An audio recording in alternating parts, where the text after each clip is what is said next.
Wellington homeowners have lost up to $400,000 in equity. In suburbs like Wellington City-West, property values have crashed 29.9% from peak.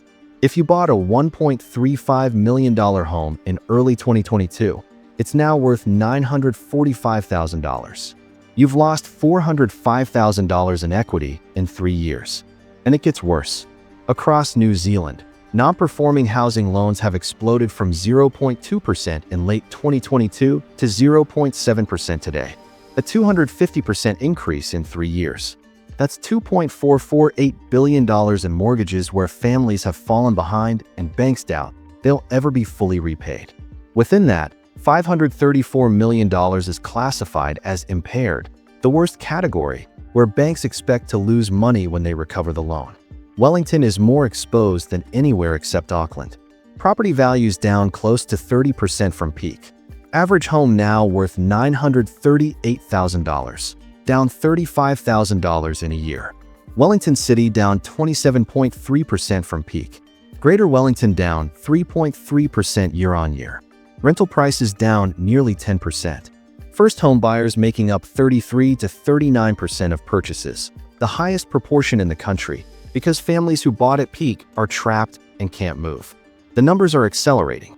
In January 2025, non-performing loans surged $165 million in a single month, the biggest jump since June 2020 during the pandemic. Since December 2024, impaired loans have increased $285 million. Banks are projecting non-performing loans will stay at 0.7% through the end of 2025, but if unemployment rises or more mortgages reprice on unaffordable rates, that figure could climb past 1%. Nationwide, 15,000 families are in formal financial hardship. 46% of those cases, nearly 7,000 families, are directly tied to mortgage payment difficulties. Ages 30 to 50 hit hardest. The demographic that took on the largest loans during the 2020 to 2022 boom. The demographic that's now facing payment increases of $2,000 to $2,500 per month as fixed terms expire and they refix at double or triple their original rates. Wellington families are in the firing line because this isn't some abstract banking statistic.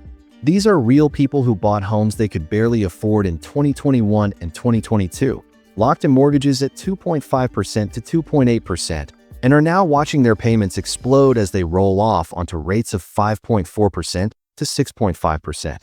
And with 40% of all fixed-rate mortgages nationwide repricing between December 2025 and March 2026, the worst may still be ahead. Let's talk about what a 30% crash actually means in dollar terms. Wellington's median property value peaked around $1.34 million in late 2021. Today, it's sitting at $938,000. That's a $402,000 loss. But the pain isn't distributed evenly. Wellington City-West, the hardest-hit area, is down 29.9%. Homeowners there have lost over $400,000 each. Wellington City overall is down 27.3% from peak. Greater Wellington down 3.3% year-on-year. The average Wellington home lost $35,000 in value in the past 12 months alone. In the past 2 years, Wellington property values have fallen 2% annually despite massive interest rate cuts. Compare that to Christchurch, which is up 2.6% in 2025, or even Auckland, which is only down 20 to 23% from peak. Wellington has been smashed harder than almost anywhere in New Zealand.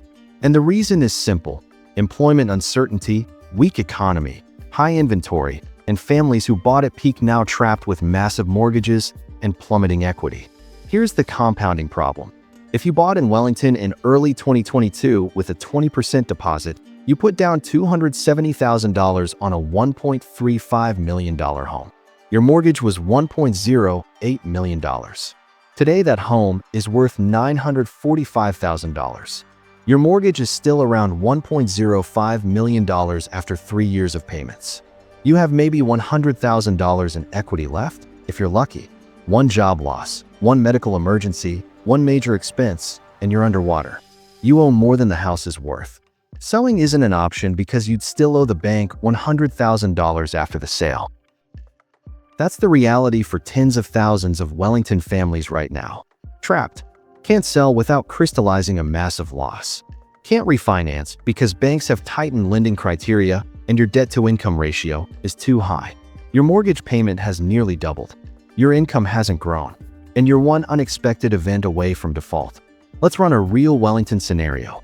A couple in their late 30s buys a new town in March 2022 for $950,000. They scrape together a 15% deposit, $142,500. Their mortgage, $807,500. They lock in a 2-year fixed rate at 2.65%. Monthly payment, roughly $3,050. That felt tight, but manageable on a combined household income of $125,000. March 2024, their fixed term expires. They refix at 5.95%. New payment, $5,350. That's an extra $2,300 a month. $27,600 a year. On $125,000 gross income, they're taking home maybe $95,000 after tax.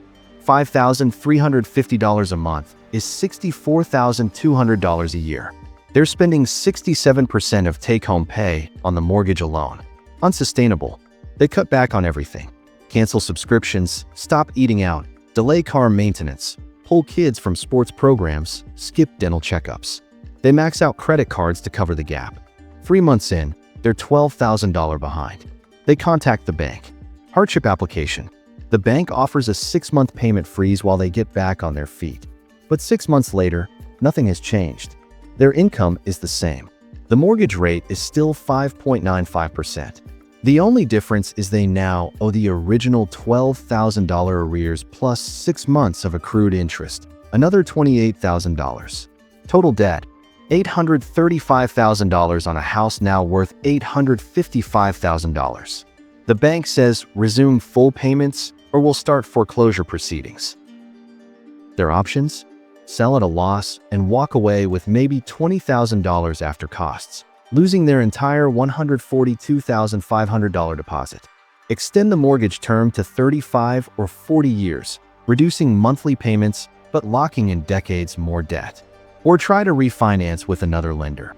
Except they won't qualify because their debt-to-income ratio is 6.7 times, well above the 6.0 threshold most banks use. This is the choice thousands of Wellington families are facing. And it's about to get worse because the repricing wave is coming. 40% of mortgages repricing December to March. Families who've been insulated from rate rises for the past 2 to 3 years are about to face the same shock. Why is Wellington more exposed than other cities? 3 reasons: the scale of the crash, employment uncertainty, and high inventory. Wellington values down close to 30% from peak, the steepest decline in New Zealand outside a few Auckland suburbs. Families who bought at peak have lost catastrophic amounts of equity, down $400,000 in some areas. That's not a number you recover from quickly. It takes decades of appreciation to claw back that kind of loss. Wellington's economy is heavily weighted towards sectors experiencing turbulence. Job market uncertainty has been the biggest macro headwind through 2024 and 2025. When families are worried about job security, they cut spending, they delay decisions, they hunker down.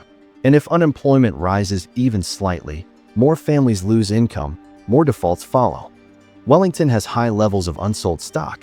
In comparison to pre-pandemic levels, Wellington is experiencing some of the highest levels of oversupply in New Zealand, around 70 to 80% higher than historical averages.